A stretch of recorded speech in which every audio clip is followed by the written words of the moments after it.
What kind of feeling is it when you understand in your heart, but your hands don't move, your heart moves, but not enough to move your body?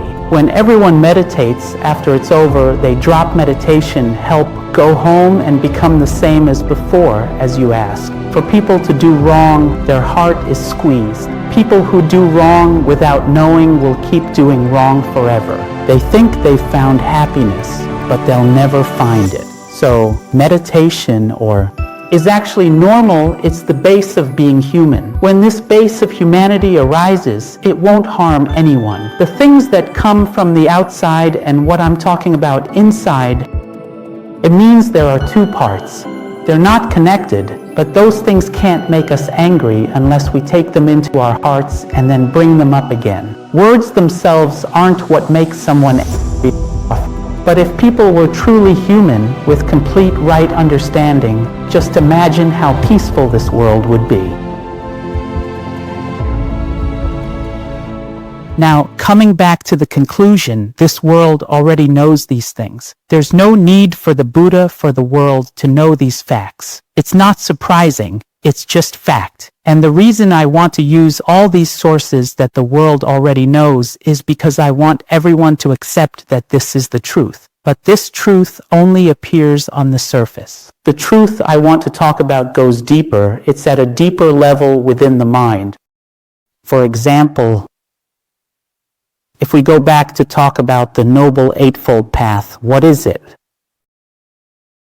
On the day the Buddha attained enlightenment under the Bodhi tree, he realized the Four Noble Truths. Thinner, you will see that there are usually 8 elements. The term right understanding, it might be a bit too deep. What kind of feeling is considered right understanding? Let me start by explaining with morality, since that's something everyone is familiar with and will be easier to understand. I'll use the same example as before. Let's talk about mosquitoes. Everyone can easily relate to this, so people can make a comparison. Imagine a mosquito, okay? When a mosquito comes buzzing around and bites us, we get startled. That's the usual reaction. That's just the normal process. But when we start studying Dhamma, we don't want to harm anyone. In our hearts, we start to feel, it has its own life and we have ours. So we might start to feel more compassion. But that's not the main point. The real point is right here. When a mosquito flies by, it makes that buzzing sound. Normally, when people hear that sound, they start to get annoyed. As soon as it lands, our hand is ready to swat it right away. As soon as it sticks its proboscis in to suck blood, bam, it's done for. We just act on autopilot. This is what comes from the subconscious or from habit. After we become mindful, we gain concentration. Pay close attention and observe. When it buzzes as your hand moves, this hand here will represent my mind. This hand stands in for my real hand, the one that actually moves when the buzzing sound comes near. Our mind feels tense along with it. They run in parallel like this. As our hand moves, our mind moves right along with it. And when it sticks its needle in to suck, when it starts sucking, our mind truly feels the most squeezed, full of resentment and the urge to kill or to get rid of it entirely. We can clearly see that as the mosquito's buzzing gets louder and louder, it builds up and becomes intense. But once we start practicing meditation and our mind begins to calm down, as I said, we should first train our mind to settle at the base. Once the mind is calm and settled at the base, believe it or not, when we become familiar with this inner peace, even as the mosquito comes buzzing around, you'll notice your mind starts to react, your hand starts to move, and then you begin to become aware of yourself. You might come back to noticing your breath or something else. Well, just let it go. Your hand goes down, your mind settles down too. Then here comes another mosquito. Our hearts will begin to rise. Your hand moves just a little, but then you let it go again, and everything settles down. After that, more keep flying in because there are so many. Again, your mind gets stirred up. Let's say you're down to 2 points left. Your hand doesn't move, but your mind does, but not enough to move your body. At this point, the intensity is just annoyance. It's not like you're angry or anything. Then things calm down and return to baseline. He said, if this keeps happening like this another 10 times or even 100 times, like when a mosquito comes flying around, your mind stays at 0 at baseline, your hand doesn't move, but this time your hand does move, it swats.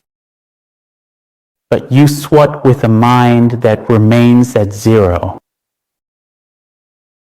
Do you see the change? Before, when the mosquito came, both your mind and your hand would react together. You'd swat with feeling. You'll see that people can't really do wrong unless this thing, the mind, gets stirred up.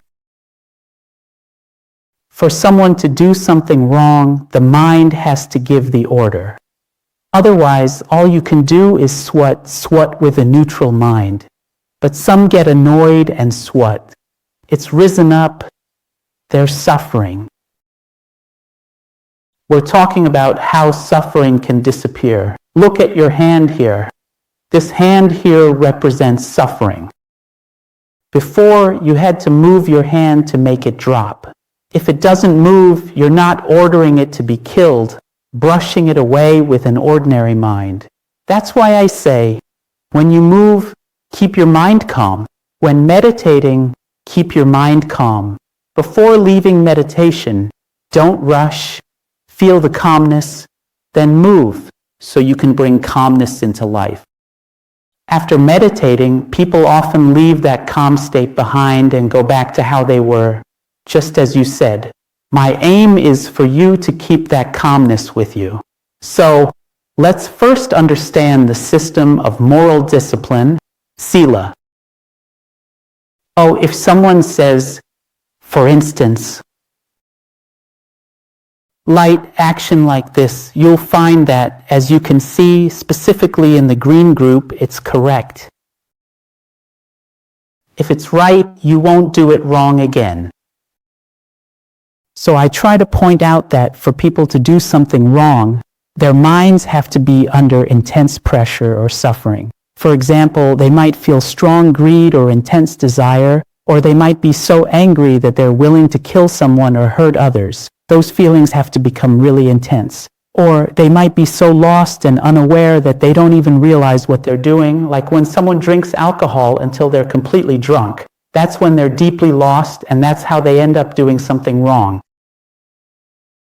But if we're grounded in mindfulness, that's our true humanity at its fullest, then actions that harm or take advantage of others just won't happen. So, regarding the question earlier about people who harm others and then come to meditate, I said it's not really possible. At best, they might be able to follow their breath for 2 or 3 times. Then they'll think, hey, forget it, and go back to holding on to their grudge. It just can't be done. Even when we meditate ourselves, we know it's not that easy to find peace, even though we haven't done anything wrong. It still takes time to uproot our old instincts. But in the case of anger or resentment, like the examples you mentioned, those feelings have never been removed. That's why their hearts are always burning. They're never at peace. For someone to be able to hurt others, in Dhamma terms, that kind of burning anger is called the state of a hell being. I know in English you might call it something like Satan or whatever, but really, it's the mind of a hell being. And when someone kills another person and feels happy about it, that's the laughter of a hell being. People who do wrong without realizing it's wrong, they'll be wrong for life. They might think they've found happiness, but they'll never find it. They'll be tormented. At night, they think about who they'll kill next, how much more to destroy. So how could these people ever find happiness? You might wonder, why do they still seem happy? When they talk, they say that we're not putting up cameras. But the truth is, they're tossing and turning all night.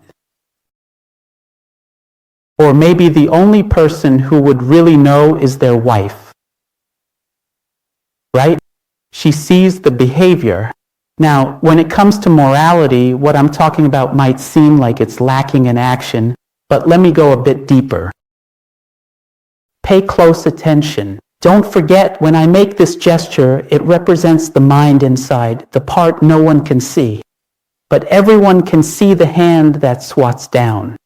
Now, let me give you an X-ray view so you can see inside. Inside me, when a mosquito comes flying by, my mind reacts first before my hand follows. Then, swat smack. All right, now let's go back to the beginning. Watch the second mosquito. After that, we start practicing Dhamma, following the noble path. While you're sitting in meditation, let me tell you, what is the purpose of the meditation you're doing? Most people think meditating calms the mind. That's it. A calm mind is the start. Where it goes next matters.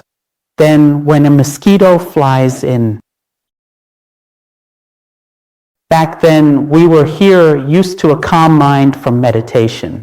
But as soon as the mind leaves calm, it feels agitated. When that happens, mindfulness kicks in.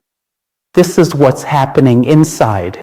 When it rises from 0, as soon as it hits 12, mindfulness is recalled.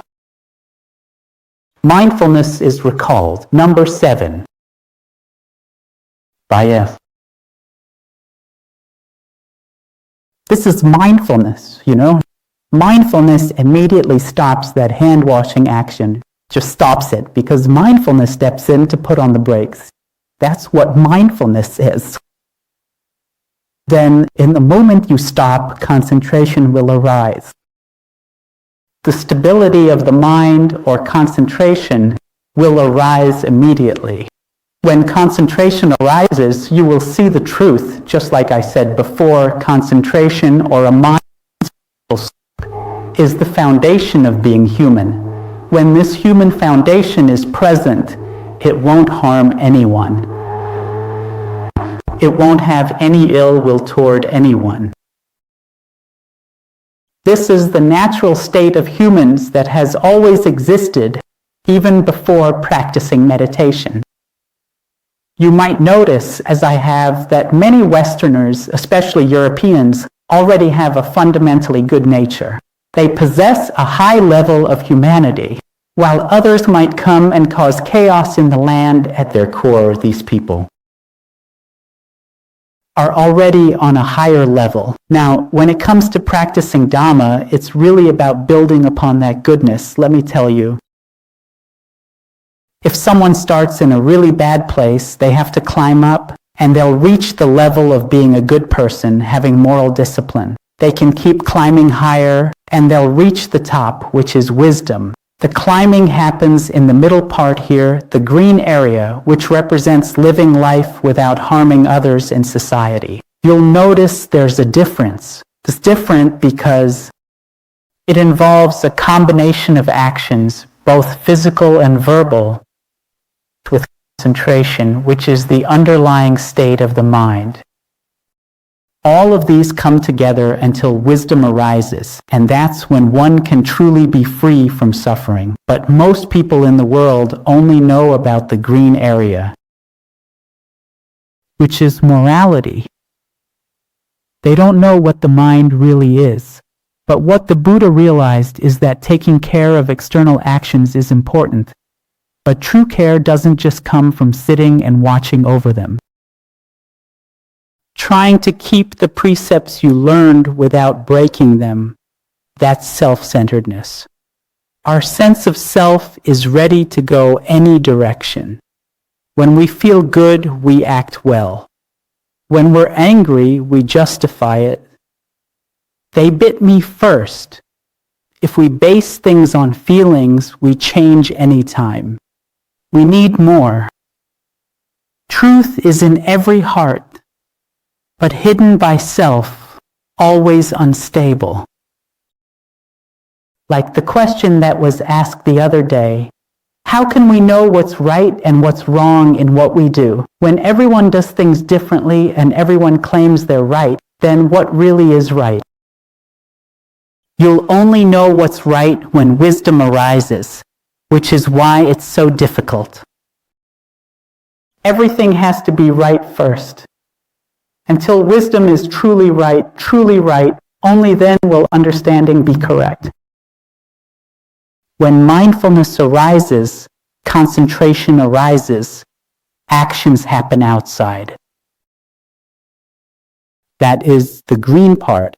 As for the mind, it's inside. There are two worlds happening at the same time. We never knew this before. Now, when we're practicing meditation, we're training the inner world. And at the same time, we're also being good people in the outside world. When these two things connect, when they match up, we'll immediately notice that, for example, when we're irritated, our heart feels tense and our hands move. But when our mind calms down, our hands relax too. They're connected. After a while, you'll see this. While we're meditating, let me share a real story with you. When I was practicing meditation, there was one day that I consider a turning point for me. As I was meditating, I felt an itch on my cheek, and it kept getting itchier, going from a level 2 or 3 to a level 5. The itchiness increased to a level 5. While meditating and focusing on my breath, I noticed the itchier it got, the more tense and pressured I felt inside, also at a level 5.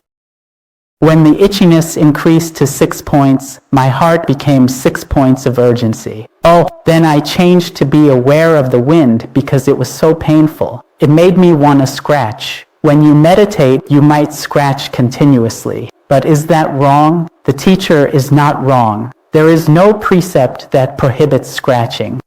Oh, see? But we're practicing, you know? We want to know the truth that's happening inside us. We want to see something, right? Back then, I had my own simple method with a little rule for myself. Don't move and don't open my eyes. And I used to ask myself, what if a bomb goes off right next to me? So I answered myself, then let it kill me. Otherwise, there would be too many problems, too many issues. So I started sitting. It itched, and my mind slowly endured it. When it reached 5 points, it got more intense. At 6 points, it was really pressing. And when it hit 7, the pressure in my mind also reached 7. I had to stay with it. I noticed that the itch was at 7 points. But suddenly, my mind dropped to 0. All of a sudden, it went down to 0. In that moment, I was surprised in my mind, like, huh. Then I started to observe again to see if the itch was still there. But my mind was at 0. I didn't feel any suffering. I started to realize that the itch and the suffering, not connected. Just having the itch didn't make my mind suffer. There must be something else that causes the mind to suffer. But it's not this. For this to happen, there must be an 8th factor. Rise, concentrate. What it really means is that you need the right kind of concentration, which is meditation. For Thai people, it's that strong intention you chant about. After that, it will gradually start to unravel the mysteries of the inner world that are connected to the outer world. What exactly is the problem? Then we start to realize that what comes in through our eyes, ears, nose, tongue, and body. When these things meet, our mind can be happy, suffer. The things that come from the outside and what I'm talking about on the inside, it shows that these two parts, are not connected. They aren't linked. As concentration keeps increasing, you can clearly see that they're not connected. But there's one point, I feel like I have it, I've got it. I probably won't lose my grip. If I throw it, wherever this ball goes, let's say I'm actually going to throw it at your head, just to be clear, just as an example. Okay? Don't dodge, Ning. As soon as I throw it, it's just like this, you know? Then inside, it picks up just a few pieces and starts to process them. Pain itself doesn't make the mind suffer. But there's something that takes the pain and creates suffering out of it, making the mind suffer. The Buddha discovered this, and that's why it's called ignorance or avidya. Because of this ignorance, which acts out of habit, everything gets covered up. That's why we think that the person who criticizes us is making us angry. But actually, the person who criticizes us is speaking out because their own heart is angry. But they can't make us angry unless we accept their words and stir it up. We're the ones who create that story. It's not really us, but it's hard to explain. Let's leave it at that. When I scolded you, I should talk about the Chinese instead. People might think I hate you. When I say that, if you're sincere and at peace, would you suffer? You wouldn't. With this person, I'm dissatisfied. With the Chinese, I'm quiet, no feelings. Others might find reasons. Why can't you just say it nicely? Why do you have to suddenly get harsh like that? So the same words can be said, but for someone who is calm, you'll see that words themselves aren't what makes someone angry or cause suffering. All humans are confused, struggling with old habits hidden beneath surface. If you see the truth, you say you're afraid. Yes, right? But for Dome, he just can't help it. Even today, oh wow, he finally understands. He's never understood anything like what the teacher just explained before, but today he really gets it. But as soon as he walks out, his friend calls and yells at him. See? He just can't help himself. So you can see that the understanding the student has, that knowledge, for it to become the right understanding, it needs to have the word right in there too. It's not just about understanding by itself.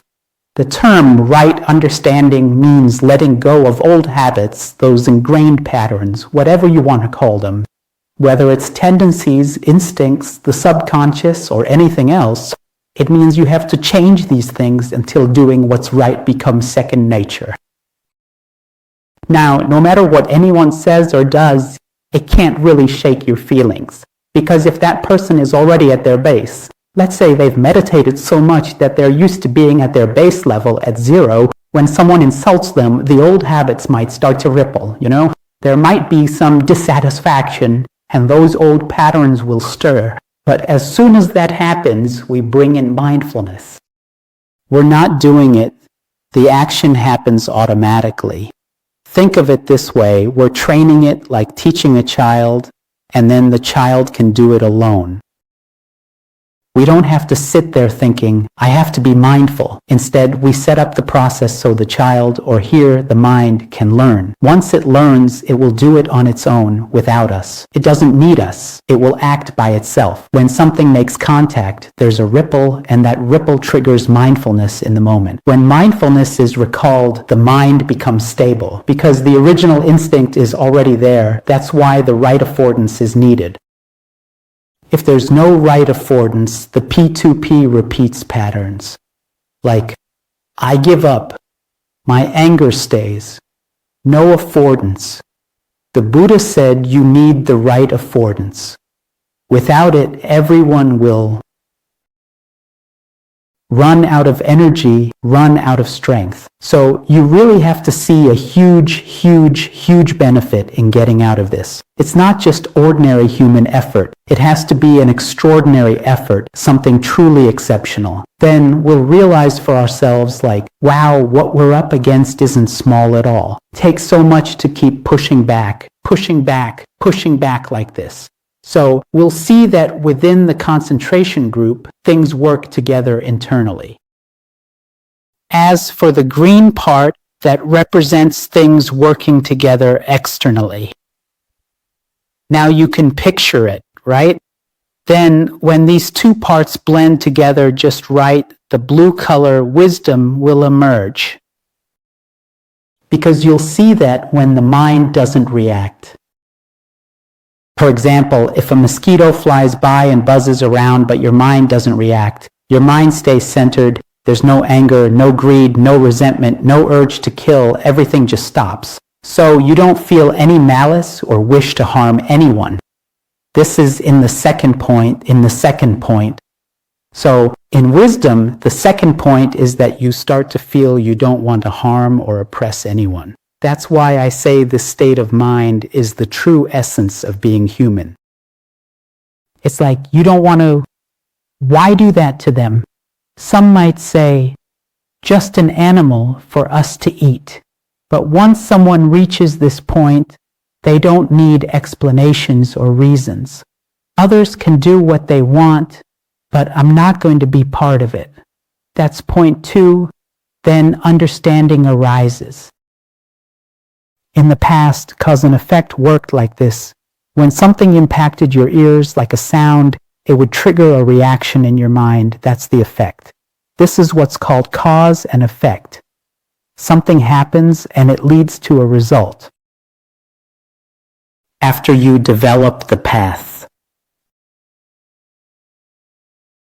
The cause, like something making contact, but the effect doesn't happen. No matter how many times it happens, your mind remains calm and peaceful.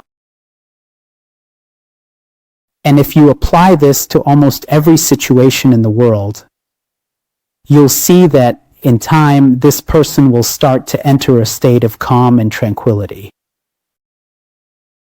It doesn't matter at all what's happening on the outside, because no matter what's going on out there, the real issue is in our own hearts, where we create happiness or suffering by ourselves.